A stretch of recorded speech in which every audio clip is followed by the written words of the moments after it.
Sinister stories. Sophie stood in the doorway of her new apartment building, staring out at the rain that hammered the streets below. Her excitement for Halloween had been dampened, quite literally, by the relentless downpour that started just as her family finished unpacking the moving truck. They had left behind their cozy home in the suburbs for this strange new apartment building, and tonight was supposed to be her first Halloween in the city. Sophie tugged at her witch hat and glanced up at her parents, who were slumped on the couch, exhausted from the day. "Can I go trick-or-treating now?" she asked, her voice hopeful. Her mother sighed, glancing out the window at the sheets of rain. "I don't know, sweetie. The weather is pretty bad." Sophie's father looked up from his phone. "How about this? You can go trick-or-treating, but just inside the building. No going outside in this weather." Sophie hesitated. She had been so excited to roam the streets in her costume. But the idea of staying dry and still getting candy sounded appealing too. Besides, her parents had been too busy moving for her to meet anyone in the building, and this seemed like a perfect opportunity. "Okay," she agreed, grabbing her pumpkin-shaped candy bucket and heading toward the door. Her mother smiled. "Just stick to our floor for now, okay? You can go upstairs after you get comfortable." Sophie nodded and stepped into the dimly lit hallway of the third floor. The warm yellow light made it feel cozy, and she quickly noticed that all the doors were decorated with Halloween wreaths and spiderwebs. Nervous at first, she knocked on the door of 3B, where a kind elderly woman greeted her with a handful of candy. After a few more knocks and several filled handfuls of candy, Sophie's nervousness melted away. Everyone was friendly, and her bucket was filling up faster than she'd expected. Soon, she had made it around the entire floor, her bucket half full with a mix of chocolate bars and hard candies. She returned to her apartment, eyes shining. "Mom? Dad? Can I go upstairs now?" Her father glanced at her bucket and raised an eyebrow. "Wow, you cleaned up pretty fast. All right, but don't stay up there too long, okay?" Sophie nodded eagerly and darted back into the hallway, making her way to the elevator. She pressed the button for the 4th floor, her heart racing with anticipation. But as the elevator doors slid open, a chill ran down her spine. The 4th floor looked identical in layout to the 3rd, but something was different. The warm, cozy feeling from her floor was gone. The lights in the hallway seemed dimmer, flickering faintly as she stepped out. No Halloween decorations adorned the doors here, and the silence was thick, almost suffocating. Sophie hesitated, clutching her candy bucket to her chest. But then she reminded herself, everyone on the 3rd floor had been so nice, so surely the people up here would be too. She approached the first door, 4A, and knocked gently. She waited, shifting from foot to foot, but no one answered. Sophie frowned and knocked again, louder this time. Still, no response. Confused, she moved on to 4B and knocked there as well. Silence. Her heart beat faster as she knocked on every door down the hall, but the entire floor seemed deserted. It was as though no one lived here. Her fingers curled tightly around the handle of her candy bucket as she made her way to the stairwell, feeling uneasy. Maybe everyone on this floor had gone out, but it didn't make sense that the entire floor would be empty. Her curiosity, mixed with her eagerness to fill her bucket, urged her to continue. She climbed the stairs to the top floor, the 5th floor. The moment she stepped out of the stairwell, she knew this floor was different. The air was colder, and there was a faint smell of something stale. The hallway was darker, with only a few lights flickering weakly overhead. At the end of the hall, the final light was completely out, casting a shadow over the last door. Sophie swallowed, her fingers trembling as she gripped her bucket tighter. She was tempted to turn back and return to the safety of her parents, but something about the silent, eerie floor pulled her forward. The hairs on the back of her neck stood on end as she walked down the dim corridor. She stopped in front of the last door, number 5F. Unlike the other floors, this door looked different. Old, cracked, and weathered, as though it had been forgotten for years. A strange chill ran through Sophie as she raised her fist and knocked. She waited.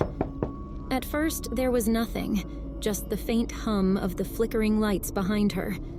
Sophie's heart pounded in her chest, and she was just about to turn around when she heard it.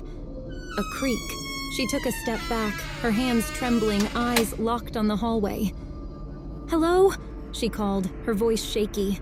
There was no answer, but the door remained cracked open. Then, slowly, she heard another creak, this time from farther down the hall. Another door opened, just a sliver, but no one came out. Sophie's breath quickened as she backed away, her legs trembling. The silence in the hallway seemed to stretch, the air thick with something she couldn't understand. Without thinking, she turned and ran toward the stairwell, her bucket swinging wildly in her hand. But as she passed by the doors, she could hear faint whispers behind them, voices that made her skin crawl. She reached the stairwell and threw open the door, her breath coming in sharp gasps. She descended the stairs as fast as her legs could carry her, but when she reached the 4th floor, she froze. The hallway was no longer empty. The doors that had been closed were now ajar, each one slightly open as if waiting for her to pass by. Sophie's heart pounded in her chest, panic rising. She turned and bolted down the stairs, her feet barely touching the ground as she flew down to the 3rd floor, desperate to reach her apartment. She burst through the door and ran down the hallway to her door, pounding on it frantically. "Mom, Dad, open up!" she cried, her voice breaking. The door opened and her mother stood there smiling gently. "What's wrong, sweetheart? Did you have fun?" Sophie blinked, her breath catching in her throat. She glanced behind her at the hallway. Everything looked normal again. But the voices, the creaking doors, the cold. She stammered, trying to form words, but something in her mother's smile made her stop. The smile almost reached her eyes. "Come in, Sophie," her mother said softly. "You must be tired." Behind her, the apartment was dim, too dim. Sophie's stomach twisted as she looked up at her mother, and for the first time, she noticed the flicker in her eyes, the same flicker she had seen in the lights on the 5th floor. "Come inside," her mother repeated, her voice low and distant. Sophie stood frozen at the threshold, unsure if she had truly made it home at all. Sophie's breath hitched in her throat as she stood frozen in the doorway, her mother's smile hovering just on the edge of something wrong. Too stiff, too perfect, too detached. The hallway behind her seemed normal now, devoid of the eerie creaks and whispers, but the chill in her bones told her that something wasn't right. She glanced back inside the apartment, half expecting her father to be sitting on the couch, his face a familiar comfort, but the dimness in the room seemed to swallow everything, including him. "Come in, sweetheart," her mother urged again, her voice a soft echo in the strange, quiet apartment. Sophie didn't move. The air felt thicker, heavier, as though something unseen was pressing down on her, willing her to step across the threshold. She tried to form words to ask where her father was, but her mouth felt dry, her tongue heavy. The mother standing in front of her. Was it really her mother? Her instincts screamed no, even though her eyes said yes. She noticed something unsettling about the way her mother stood, too still, too poised, as if she were waiting for something. "Mom?" she finally whispered, taking a step back. "Where's Dad?" Her mother's smile didn't falter, but the light in her eyes seemed to grow darker, more distant. "He's inside, waiting for you," she said, gesturing toward the dim apartment. "We've been waiting for you." Something about the way she said "we" sent a chill down Sophie's spine. Her feet stayed rooted to the floor just outside the door. The flickering lights from the hallway behind her, the oppressive darkness of the apartment in front of her, it all felt like a trap. She glanced again at her mother's face, trying to find something familiar, something human. But it was as if the woman standing in front of her was wearing her mother's face like a mask. Sophie's fingers tightened around the handle of her candy bucket. I think I need to go back out," she stammered, her heart hammering in her chest. Her mother's smile slipped for the first time, a flash of something cold and predatory crossing her face. "Sophie," her voice was lower now, harder. "Come inside." Before Sophie could respond, a soft sound came from deeper inside the apartment. It was faint, almost imperceptible, but it was enough to make her blood run cold. A whisper like the ones she had heard on the upper floors, low and incomprehensible. And it wasn't just one voice, it was many. Sophie's heart leaped into her throat.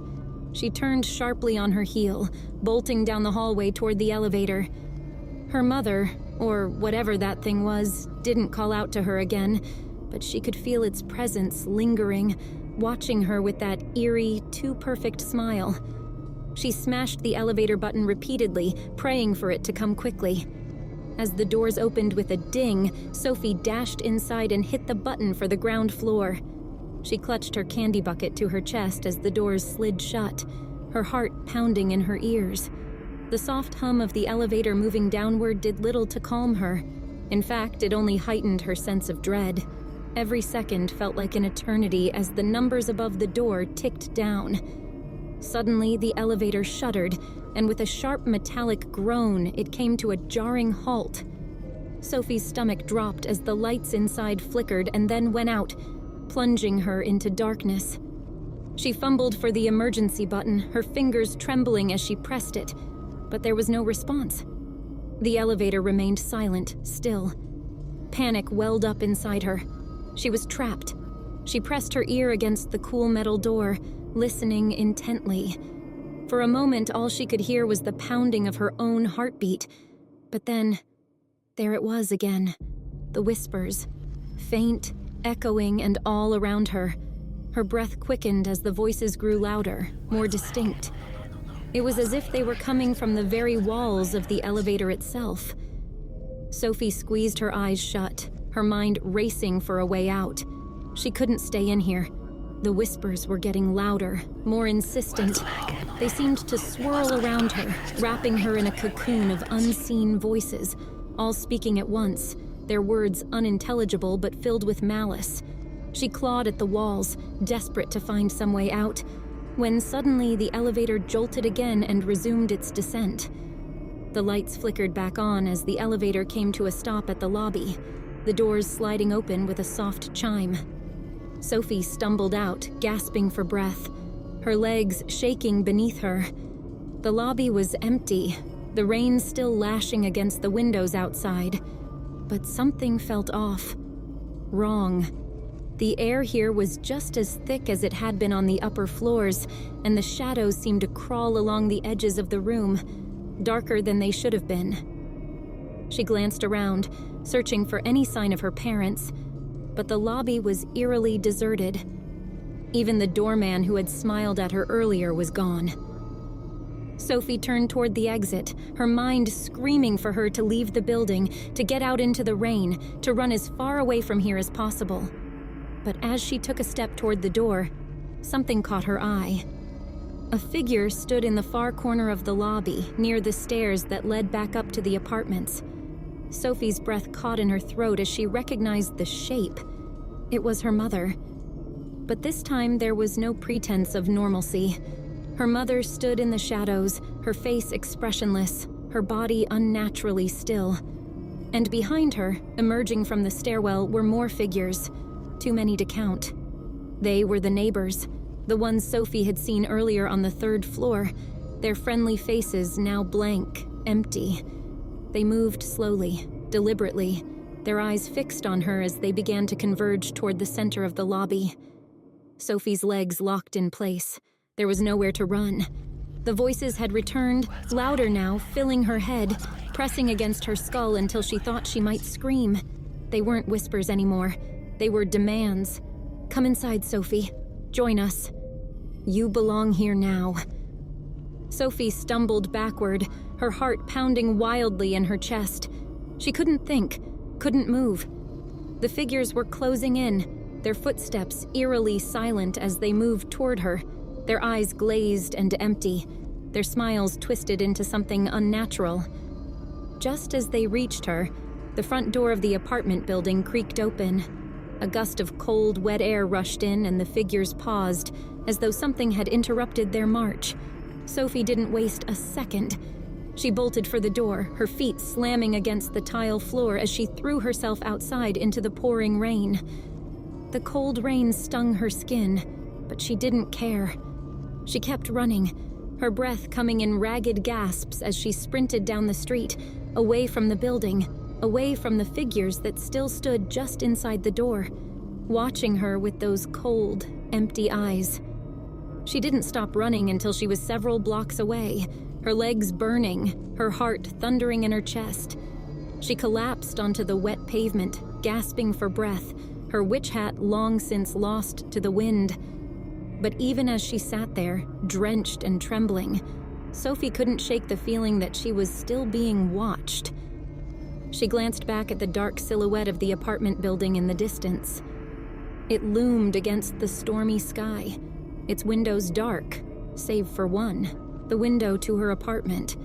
A faint light flickered inside, and for a moment, Sophie thought she saw a figure standing there, watching her. But it wasn't her mother, and it wasn't her father. It was something else, something that didn't belong. With one last glance at the building, Sophie turned and ran again until she bumped into someone. It was her neighbor from the adjacent apartment to hers. The old woman asked, "Dearie, are you okay?" And in an instant, Sophie was back home in the building, just steps away from her apartment. Sophie was confused and looked around for a moment. Then at her apartment door, and her mother was standing at the door and told Sophie to come in now. "Where have you been?"